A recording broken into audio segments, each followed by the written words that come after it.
हाँ, तो भी एक दोस्त ने पूछा है कि बात चल रही थी कि उनके बच्चे को कहाँ रखा जाए शिक्षा के लिए।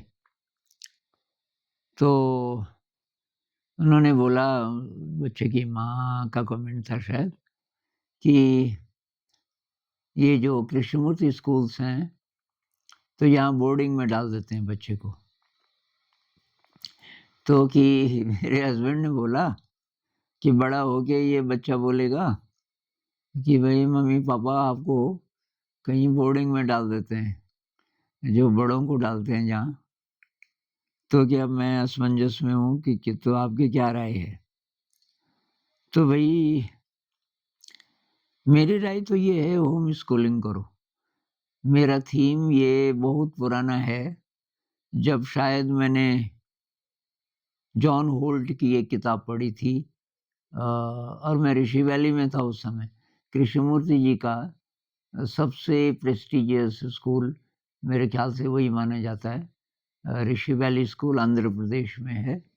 मैं वहाँ टीचर था, वहाँ मुझे ये किताब मिली, हाउ चिल्ड्रन फेल। तो बड़ा अजीब-सा टाइटल था, हाउ चिल्ड्रन फेल, और उसका जो कवर है, वो कॉपी का पन्ना था, उसपे ऐसी लाइनें भी थी ब्लू। तो बिल्कुल कॉपी का पन्ना और उसके बीच में धब्बा, नीले रंग की स्याही का एक धब्बा और धब्बे के छींटे बारीक-बारीक।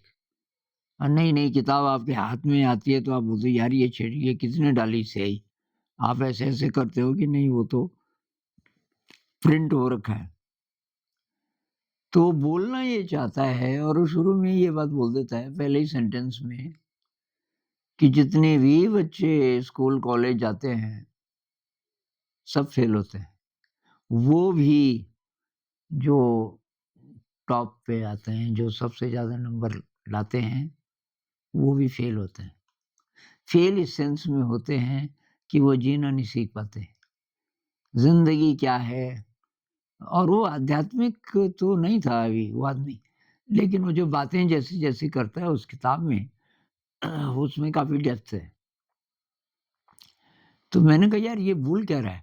तो फिर वही आदमी, उसने अमेरिका में ये होम स्कूलिंग का अभियान चलाया जब कोई नहीं जानता था होम स्कूलिंग को। और ये सरकार के साथ लड़ाई करके, वहाँ वो स्टेट्स हैं ना अमेरिका में, शायद कितनी 50 के करीब स्टेट्स हैं। हर स्टेट की सरकार काफ़ी ऑटोनॉमस है। मतलब हमारे देश में जैसे ये हैं कि भई ये अ, प्रांत हैं अलग-अलग, लेकिन वो इतने ऑटोनॉमस नहीं है। तो किसी-किसी स्टेट ने अपनाया और वहाँ होम स्कूलिंग शुरू कर दिया, और सरकार ने भी मान्यता दे दी, इस सेंस में कि ठीक है भई, इस उम्र तक बच्चा घर पे पढ़ा और उसके बाद वो मेन स्ट्रीम में जा सकता है। भारत में ये अभी ठीक से शुरू हुआ नहीं, पर लॉकडाउन के दौरान काफ़ी पेरेंट्स ने अ, यही किया। पहले इंतज़ार करते रहे स्कूल खुलेंगे, 2 साल तक जब नहीं खुले, तो बहुत लोगों ने ठान लिया कि अब भेजना नहीं है बच्चे को। अब वो ये इसको खुद ही पढ़ाएँगे। तो मैं कुछ दिन पहले रिसर्च कर रहा था कि 24,000 के करीब बच्चे तो भारत में भी अ, होम स्कूलिंग कर रहे हैं। अच्छा जी, अब मैं इसके फ़ायदे बताता हूँ होम स्कूलिंग के। एक तो ये जो आशंका होती है और ठीक ही होती है पेरेंट्स को, कि अब घर से बाहर बच्चा निकल गया, गड़बड़ संगत में ना चला जाए, जैसे ड्रग्स में ना चला जाए, बहुत बड़ा खतरा है आजकल कि ड्रग में ना चला जाए। और अब जहाँ तक बात है पढ़ाई-लिखाई की, मुझे नहीं लगता पेरेंट्स से ज़्यादा अच्छा कहीं भी कोई पढ़ा सकता है, अगर पेरेंट्स ज़रा नए सिरे से स्टडी करने के लिए तैयार हों। आप बोलोगे कि हमको तो जी कुछ नहीं आता, और ये जो अच्छे-अच्छे स्कूल हैं वहाँ बड़े-बड़े विद्वान होते होंगे। विद्वान तो वहाँ होते हैं, लेकिन वही आप में क्या कमी है? तो मेरा थीम ये है पेरेंट्स के लिए, आप ज़िंदा बनिए। आप अपने को ज़िंदा कीजिए, क्योंकि आपके जीवन में तभी रस आएगा। आप ये पिंड छुड़ाने की कोशिश मत कीजिए कि बच्चे को कहाँ रखें। अब जो पैसे वाले हैं, वो सोचते हैं कि बेस्ट स्कूल पता करो जी, चाहे कितनी भी फीस हो। अब पता चला आपको, आपने सेलेक्ट किया कि ये वाला अच्छा है जी, कितनी फीस है? कि साहब ये 8 लाख रुपए है 1 साल की, जितनी भी है। तो अब पैसा है आपके पास, लेकिन वो नहीं चाहिए बच्चे को। बच्चे को आप वहाँ डाल रहे हो इस आशा से कि अच्छे संस्कार अ, पोषित होंगे और ज्ञान भी मिलेगा और ये भी होगा, वो भी होगा, इसका उल्टा भी हो सकता है। क्योंकि वहाँ अब वो कैसी-कैसी संगत होगी, बच्चा क्या करेगा? अब कभी तो बच्चे को बाहर जाना है, ये बात है, लेकिन कम उम्र में नहीं, जब 16, 17, 18 साल का हो जाएगा, तब तो उसको जाना चाहिए बाहर। लेकिन आपको नए सिरे से जीना सीखना पड़ेगा और आपको मज़ा आएगा। अभी जितनी आशंकाएँ हैं, वो दूर हो जाएँगी। आपको क्या करना पड़ेगा? ये सिलेबस की चीज़ें दोबारा पढ़ो, मैं ये नहीं बोल रहा हूँ, वो भी आना चाहिए, लेकिन वो नहीं है असली बात। कक्षा 5 तक तो कुछ रखिए ही मत सिलेबस, कॉन्सेप्ट्स रखिए बस। कक्षा 5 की जो उम्र है, 11-12 साल तक बच्चा ये चीज़ें ज़बरदस्ती नहीं, पर ये सीख जाए अगर तो ठीक रहेगा। लेकिन आप सिखाओगे कैसे? वहाँ आपका इवोल्यूशन है, नई-नई विधियाँ सीखने की, पता कीजिए। और वो जितना आप खुद सीखोगे, पहले पढ़ाई-लिखाई से पहले आता है क्रिएटिविटी, ये संगीत, कुछ इंस्ट्रूमेंट्स रखिए। भई जितनी फ़ीस आपने वहाँ देनी है ना, अब मुझे नहीं पता कि ये जो स्कूल हैं, अच्छे माने जाने वाले स्कूल हैं, इनकी फ़ीस कितनी है? मान लीजिए 1 साल की 2.5 लाख है। वो 2.5 लाख रुपए आप अपने बच्चे पे अगर खर्च करोगे हर साल, इतने की तो ख़ैर ज़रूरत पड़ेगी नहीं।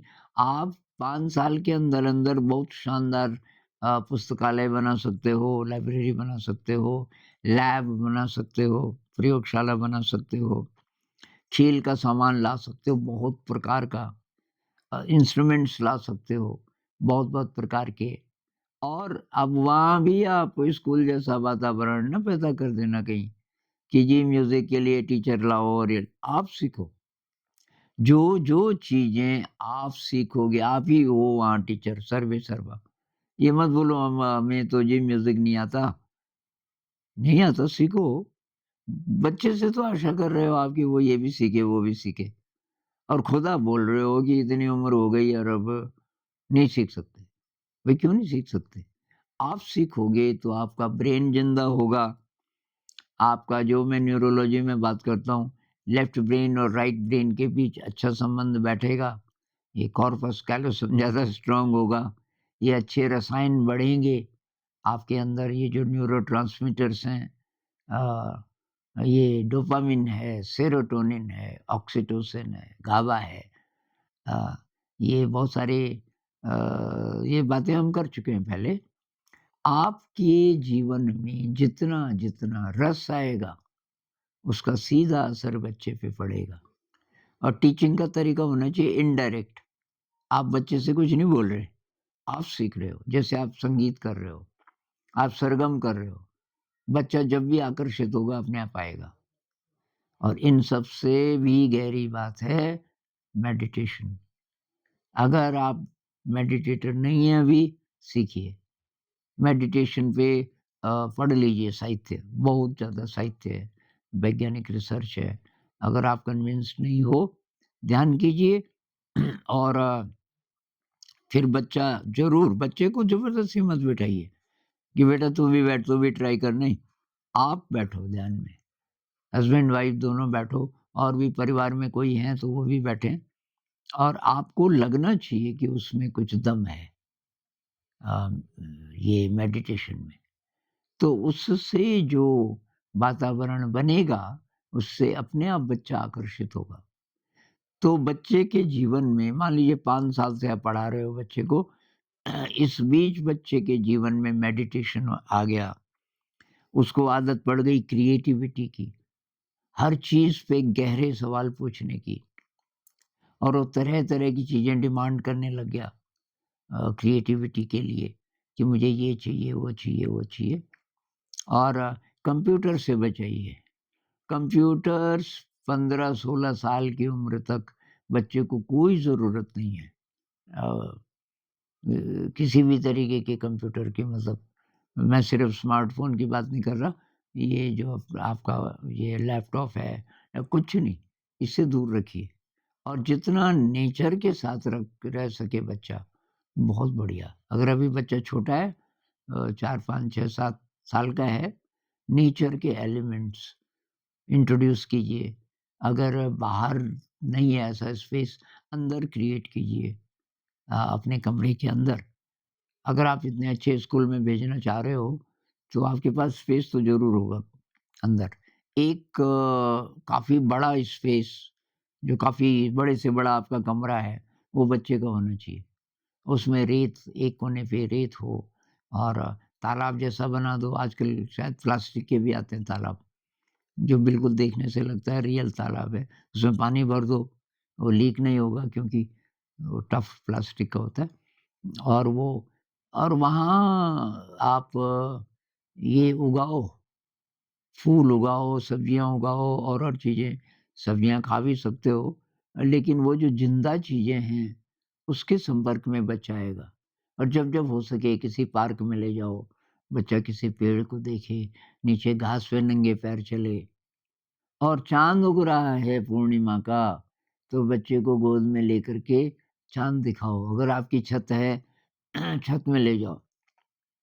अब महानगरों में बहुत बार चॉइस होती ही नहीं, छत है ही नहीं, ऊपर कई मंजिलें और हैं, तो क्या करना है? तो जहाँ से भी चाँद दिखता है, तो वो देख बेटा, चाँद उग रहा है, तारों भरी रात है, बाई चांस उस दिन आसमान साफ है, बच्चे को ले जाओ और रात को उसकी नींद खुली या अभी सोए नहीं, अभी 9 साढ़े 9 बज गए, कि बेटा देख, तू देख तारे। नेचर से जितना ज़्यादा जुड़ाव महसूस हो सके, और ये जो पढ़ाने-लिखाने में भी, पढ़ाने-लिखाने में बहुत सारी चीज़ें हैं ना, एनवायरनमेंट की, इकोलॉजी की, इनकी मदद से आप बाकी विषय भी सिखा सकते हो। हिंदी है, मैथ है, साइंस है इत्यादि। और जितनी वैल्यूज़ की हम बात करते हैं ना, वो घर पे आप सबसे बेहतरीन सिखा सकते हो। ये जो धर्मों के बीच फालतू की नफ़रत, तो मतलब गहरे सवाल। अब स्कूल में तो स्पेस होता नहीं है, बच्चा पूछेगा भी नहीं डर के मारे।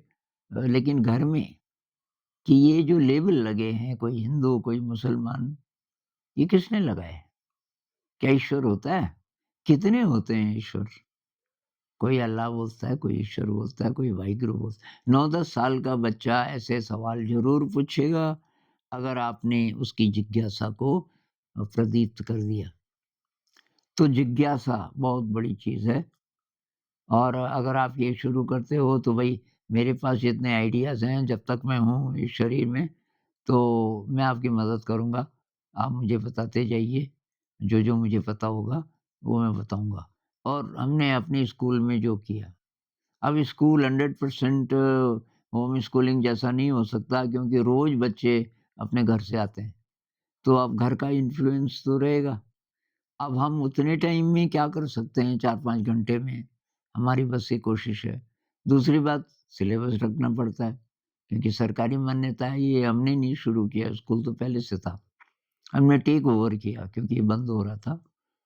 तो उसी के भी होते हुए हमने सिलेबस सब ज़रा दूर पे रख दिया। हम उसमें से भी कॉन्सेप्ट्स लेते हैं कि भई ये कॉन्सेप्ट है, इसको कैसे पेश करें? और बच्चों के साथ रिश्ता बिल्कुल अपने बच्चों जैसा। तो इतना तो हमने यहाँ कर दिया, इतने कंप्रोमाइज़ेज़ के बाद। अब जब आपके घर में आपका बच्चा है, और एक ही नहीं, मेरा कॉन्सेप्ट ये है कि आप और लोगों को आइडेंटिफ़ाई कीजिए, अपने गली-मोहल्ले में, अपने इलाके में। मान लीजिए कि 4 या 5 फैमिलीज़ हैं, 4-5 फैमिलीज़ हैं, हर एक का कोई, किसी का 1 बच्चा है, 2 बच्चे हैं, और आपके पास 7-8 बच्चे हो गए, और इतने टीचर्स हो गए। अगर 4 फैमिलीज़ हैं तो 8 टीचर्स तो वही हो गए। जो भी टाइम आपको, टाइम तो फ्लेक्सिबल है ना। अगर आप कहीं ऑफ़िस वग़ैरह भी जाते हो, उसके बाद सही या उससे पहले। और टाइम ज़रूरी नहीं कि स्कूल टाइम जी 4 घंटे लगातार होना चाहिए। थोड़ा सुबह पढ़ लें बच्चे, थोड़ा बीच में, थोड़ा शाम को। और पढ़ाना नहीं है, बच्चों को इंस्पायर करना है। और उसका उदाहरण ये है कि आप गाइए। हमारे बच्चे गाना कैसे सीखे? केजी वाले भी ढोलकी बजाते हैं बहुत शानदार, जो कि हम लोग टीचर्स नहीं बजा पाते। उसका कारण क्या है कि हमने शुरू किया गाना बजाना, और तब हमने देखा कि बच्चे भी सीखना चाहते हैं, और तब हमने बोला कि भई एक लाइन हम गाते हैं, एक आप। शुरू में 2-3 दिन में वो सीख जाते हैं नया गाना।